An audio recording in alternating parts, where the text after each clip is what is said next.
네, 시청자 여러분 안녕하세요. 주식상담 전화, 주상전화 목요일에 인사드립니다. 여러분들의 영희정 아나운서 권재은, 아나운서 김세영입니다. 네, 밖에 세차게 비가 내렸다고 하더라고요. 갑자기 또 폭우가 내리고 있다고 해요. 그러니까요. 내일부터는 한낮 기온이 또 뚝 떨어진다고 하는데 주식시장에도 아직 한기가 조금 가시지 않은 것 같습니다. 네. 오늘 코스닥 지수가 1% 넘게 빠지면서 투자자분들 정말 걱정이 많으실 것 같은데요.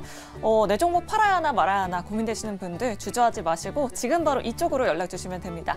전화번호 02-2000-4919번이고요. 네, 문자 상담 그리고 유튜브 창구도 활짝 열려 있습니다.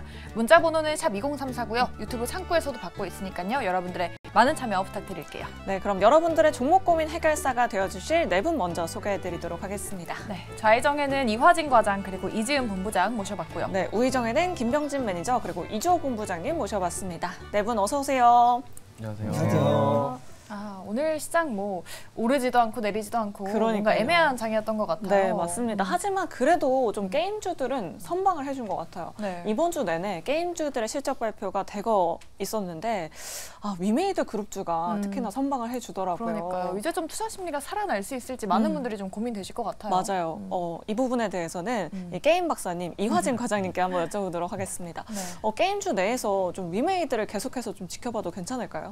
사실 위메이드가 실적이 잘 나왔다기보다는 이제 액터즈 서포트에 1,000억이 이제 계약금이 들어오게 되면서 이제 흑자 전환을 좀 했다라고 좀 보일 수가 있겠고, 물론 어제 이제 크래프톤도 실적이 잘 나오고 위메이드가 잘 나오면서 좀 게임주에 대한 시각이 달라지긴 했지만은 사실 원래 3분기나 올해 4분기까지는 사실 게임주에 대한 전망이 그렇게 좋지는 않았습니다. 그게 오늘 NC소프트나 이제 펄어비스나 넥스게임즈와 같이 결국에는 이제 넥스게임즈 같은 경우는 워낙 이제 중국 쪽 이제 블루 아카이브가 진출하게 되면서 조금 기대를 했던 부분이 있었는데, 물론 최근에 주가가 말해주듯이 역시나 조금 쇼크가 나오게 되면서 결국에는 위메이드가 시장을 이끌어갈 수 있는 흐름은 어제 콩콜에서 굉장히 중요한 얘기를 좀 했던 것 같습니다.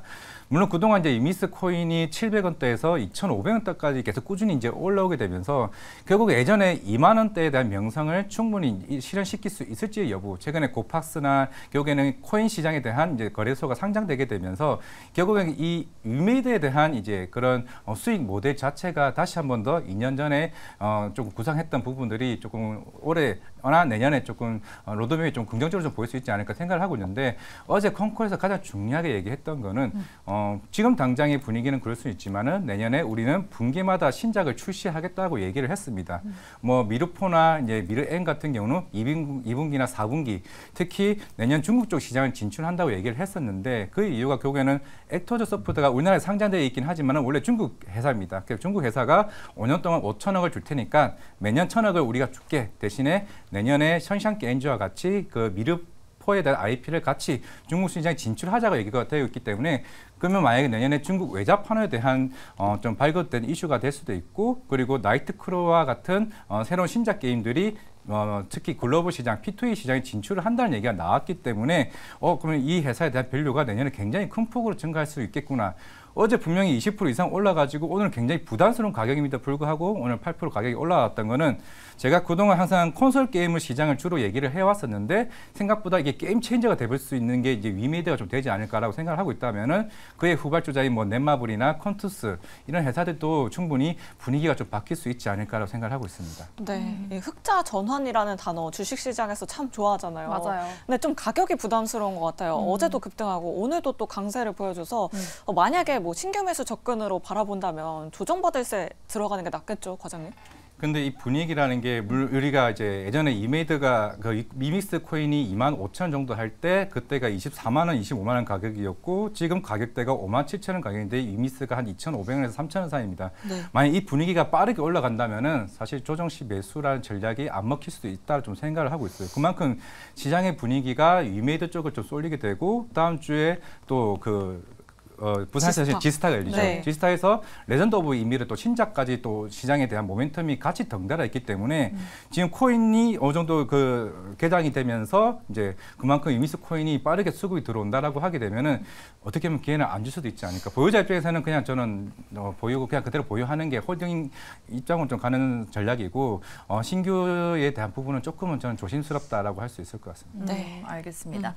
이 게임주처럼 이제 좀 실적이 잘 나오면서 투자 심리가 개선됐으면 좋겠다 하는 쪽이 또 있습니다. 네. 바로 카카오 그룹주인데요. 맞아요. 카카오가 이제 호실적을 발표를 했죠. 광고랑 커머스 쪽이 성장했다라고 하던데 이주호 본부장님께 한번 여쭤볼게요. 카카오 뭐 분기 최대 매출을 기록했다라고 하던데 주가도 이제 최근에 흐름 괜찮잖아요. 맞아요. 앞으로도 좀 반등을 이어갈 수 있을까요? 이 추세가 중요한 것 같아요. 네, 일단 뭐 이게 일단 되돌림이 나오는 상황은 긍정적이라고 볼 수 있겠는데 어쨌든 카카오는 역시나 그 도덕적인 문제가 많습니다. 그러다 보니까 외국인들 입장에서 봤을 때 좀 좋지 않은 상황이고요. 국내 투자자분들도 사실 이제 카카오라고 하면은 그런 과거의 그런 행적들이 좀 인지가 되어 있다라는 점이 좀 아쉽다 이렇게 말씀드릴 수 있겠습니다. 하지만 그동안 주가가 많이 빠졌고 조정을 받을 만큼 받았고 그리고 호실적에 대한 부분들 그리고 앞으로 또 실적이 더 개선될 수 있다고 한다면 지금은 이제 바닥을 다지면서 올라가려고 하는 것이 아니냐 이렇게 좀 해석을 해볼 수도 있겠습니다. 그렇기 때문에 지금 이제는 저는 좀 분할 매수 관점으로 조금씩 담아봐도 되지 않을까 이렇게 생각하고 있고요. 여기서 뭐 더 빠져서 다시 저점을 깨고 이탈하지 않는 한 저는 좀 조금씩 올라가지 않을까 이렇게 생각합니다. 그리고 이번 실적과 더불어서 4분기 실적도 좀 잘 나올 것이라는 기대감이 좀 심어질 것이라고 보고 있기 때문에 만약에 그런 성장이 계속된다고 한다면 주가는 조금씩 우상향하면서 추세를 전환하려는 모습 나타날 것이다 이렇게 보고 있습니다. 네. 드디어 카카오 좀 매수 관점에 대한 의견이 나왔네요. 사실 그러니까요. 올해 초까지만 해도 네. 뭐 카카오 네이버 둘 다 보수적으로 보시는 분들이 정말 많았거든요. 네, 이제는 이제는 좀 네. 분할 매수 관점으로 봐도 괜찮다라고 이렇게 말씀해 주셨습니다. 네. 자, 그럼 다음 이슈로 넘어가 보도록 할게요. 바로 오늘의 화제 종목이었던 파도입니다. 한가로 그러니까요. 결국 마감을 했죠. 사실 저희 어제도 종목 상담 도와드렸었는데 어닝 쇼크가 나왔다는 소식에 하한가에 들어갔습니다. 이 정도로 실적이 이렇게 잘 안 나온 건지 그럼 가지고 계신 투자자분들은 어떻게 대응을 해봐야 할지 김병진 매니저님께 한번 여쭤보도록 할게요. 실적이 어느 정도로 안 나온 건가요? 네, 일단 실적 같은 경우에는 정말 말 그대로 쇼크 거의 뭐 안 나왔다라고 보시면 좋을 것 같고요. 네. 매출이 뭐 3억 뭐 이전 수준으로 좀 나왔다라고 보시면 좋을 것 같은데 이게 특이한 점이 있어요. 이 기업 같은 경우에는 화면에 보여주시면 제가 보여드릴 게 있는데 모건 스탠리 같은 경우에는 이 기업의 목표 주가를 5만 원대, 3만 원대가 아니라 5만 3천 원으로 목표 주가를 지금 잡고 있거든요. 맞아요. 모건 스탠리 같은 경우에는. 근데 구체적으로 파도의 실적이 왜 이렇게 안 나왔나를 한번 생각을 해보면 뭐 SSD 컨트롤러를 판매를 하고 있는데 결국에는 고객사의 투자가 있어야 된다라고 보시면 좋을 것 같고 지금 랜드 업황이라든가 이런 것들이 투자가 계속 미뤄지고 있기 때문이라고 생각이 들어요. 그래서 이제 고객사가 하이퍼스케일러 투자를 좀 집행하는 때, 좀 랜드에 대한 투자가 좀 시작이 되는 때에 반등을 하지 않을까라고 생각이 되고 오늘 단기적으로 주가가 빠진 거는 뭐 사실 뭐 실적 발표가 그렇게 나왔기 때문에 어느 정도는 이해가 가는 부분이다라고 보시면 좋을 것 같고 그러면 반등 시기는 어느 정도 될까요? 이렇게 생각해 본다면 고객사들이 하이퍼스케일러 데이터 센터를 투자를 할 때 특히나 SSD 같은 경우에는 학습용으로 많이 사용될 거기 때문에 그때 좀 반등을 하지 않을까라고 생각이 되고요. 지금 같은 경우에는 전반적으로 좀 심리가 좀 약세 심리가 유지가 되고 있기 때문에 저점 다지는지 조금씩 천천히 지켜보시는 게 좋을 것 같고 기업은 뭐 실력은 뭐 어디 가지 않는 부분이니까 저점 다지는 거 보시면서 나중에 뭐 투자 시기가 나오면 분할로 조금 더 담아보는 것도 나쁘지 않은 그런 뭐 유니콘 기업이라고 생각이 드니까요. 참고 한번 해보시고 그리고 아직 투자사가 엑시트를 안 했다라는 점도 긍정적인 부분이라고 보시면 좋을 것 같습니다. 네.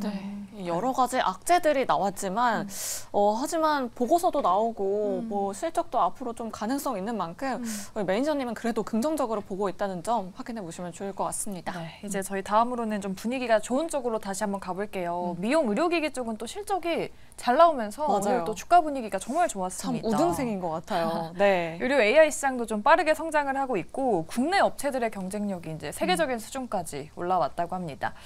근데 사실 뭐 주가는 고점대에 위치해 있긴 하잖아요. 맞아요. 그래서 지금 관심 가져봐도 될지 이지은 본부장님께 한번 여쭤볼게요. 미용 의료기기 관련주 지금 한번 투자해봐도 괜찮은 시간일까요? 저는 일단은 좀 지금은 약간 비중을 적게 해서 진입을 하는 거는 괜찮다라고 생각을 하고 있고요. 전반적으로 대신에 이제 우리가 좀 알고 있는 기업들 위주로 매매를 하시는 게 좋을 것 같아요. 비올이라든지 제이시스, 메디칼, 뭐 클래시스 이런 종목들이 좋을 것 같고 지금 클래시스도 그렇고 원텍도 그렇고 비올도 그렇고 굉장히 좋은 영업이익률이 나왔거든요. 그래서 실적이 계속해서 좀 좋게 나오고 있는 상황인데 이게 여기서 끝날 게 아니라 지금 뭐 인구에 대한 이런 피부 미용 산업 그리고 고령화가 계속되면서 사람들이 미에 관심을 많이 갖고 젊음을 유지하는 거에 대한 그 니즈는 계속해서 나올 거라고 생각을 하는데 우리나라 에스테틱 이 기계들이 해외 시장에서도 점점 되게 위상이 높아지고 있고 선호도가 올라가고 있기 때문에 이러한 실적의 호조는 계속될 수 있을 거라고 생각이 되고요. 실제로 FDA 승인을 지금 기업들이 계속해서 받고 있는 상황에다가 내년 가면은 지금 팬데믹이 끝나고 나서 이 미용에 대한 사람들의 이런 그런 수요라고 해야 될까요? 이런 네. 부분들이 굉장히 좀 높아지고 있는 상황이기 때문에 앞으로의 이런 실적들은 계속해서 좋아지지 않을까 생각이 됩니다. 그래서 지금도 투자하는데 약간 고점이 있는 부담감이 있을 수는 있겠지만 그래도 단기적으로 그리고 중장기적으로 저는 양쪽으로 다 매력 있는 섹터라고 생각을 합니다. 그래요. 뭐 매출이 폭증하고 있어서 주가가 더욱더 좀 중장기적으로 봐도 리레이팅을 받을 수 있지 않을까 싶습니다. 네, 그러면 시간외 거래 이슈로 한번 넘어가 보도록 하겠습니다. 앞서 저희 미용 의료기기 섹터 조금 짚어봤는데 VT가 실적이 굉장히 잘 나왔더라고요. 네. 영업이익이 뭐 400% 이상 상승을 했다고 하는데 네. 과연 내일 시장에서 좀 투자처로 삼아봐도 될지 이주호 본부장님께 여쭤볼게요. VT 실적이 얼마나 잘 나왔을까요? 네, 일단 영업이익이 전년비 440%가 나왔습니다. 와. 완전 이제 컨센서스를 엄청나게 상회를 한 어닝 서프라이즈고요. 네. 결국에는 지금 이 VT가 화장품 사업에 지금 뛰어들었는데 올해 판매하는 그 리들샷이 좀 대박이 났습니다. 사실 보통 화장품 기업이라고 한다면 많은 분들이 생각하시기엔 중국향 매출을 많이 생각하실 텐데 사실 이 VT 같은 경우는 지금 일본 매출이 장난이 아니라고 합니다. 그리고 일본에서 선풍적인 인기를 끌고 있고 이 리들샷이 한국에서도 거의 온라인에서 완판되는 그런 사태가 지금 벌어지고 있다고 해요. 수요가 그만큼 높게 나오고 있고 그러다 보니까 이미 주가가 좀 많이 올랐거든요. 지금 최근에 계속적으로 올해 많이 올랐는데 이게 지금 실적이 예상치를 완전히 엄청나게 뛰어넘었다 보니까 내일 또 추가적으로 시세가 나올 수 있을 가능성이 있다고 보고 있고 VT 자회사가 큐브엔터입니다. 큐브엔터 지분을 50% 가지고 있는데 지금 이 화장품과 더불어서 연예인들을 활용을 해서 이걸 가지고 지금 동남아랑 일본 쪽에 엄청난 홍보를 하고 있고 이로 인한 그런 실적이 지금 올해 반영이 됐다 이렇게 보시면 될 것 같아요. 그래서 이게 지금 이번 어닝 서프라이즈로 끝날 게 아니라 이게 4분기 그리고 내년까지도 이어질 가능성이 있기 때문에 지금 이 화장품 쪽 관련해서 실적이 잘 나오는 특히나 이제 VT 말고 클리오 같은 경우도 지금 52주 신고가 경신하면서 시장이 계속 안 좋은데 어닝 서프라이즈 이런 실적이 잘 나오면서 지금 계속 주가가 오르고 있거든요. 결국에는 시장이 안 좋고 뭐 안 좋다고 하지만 실적이 이렇게 강하게 받쳐주는 실적 모멘텀 있는 종목들은 추가 상승 여력 아직 고점임에도 불구하고 상승 여력은 더 있다라고 이렇게 보고 있습니다. 네, VT 여전히 매력적이다라고 이렇게 말씀을 해주셨고요. 네. 이 밖에도 뭐 시간외 거래에서 좀 움직이고 있는 종목들이 있을까요? 뭐 제약바이오 관련주들이 움직이고 있다고 하는데 네. 김병실 매니저님 소개를 좀 해주시겠어요? 네, 네 시간에서 마이코플라즈마 관련된 기업들이 좀 움직이고 있다라고 보시면 좋을 것 같고 요즘에 저도 그렇지만은 감기가 좀 다시 유행을 하는 것 같습니다. 그래서 감기 관련된 기업들이 좀 강하게 좀 상승을 보이고 있다라고 보시면 좋을 것 같고요.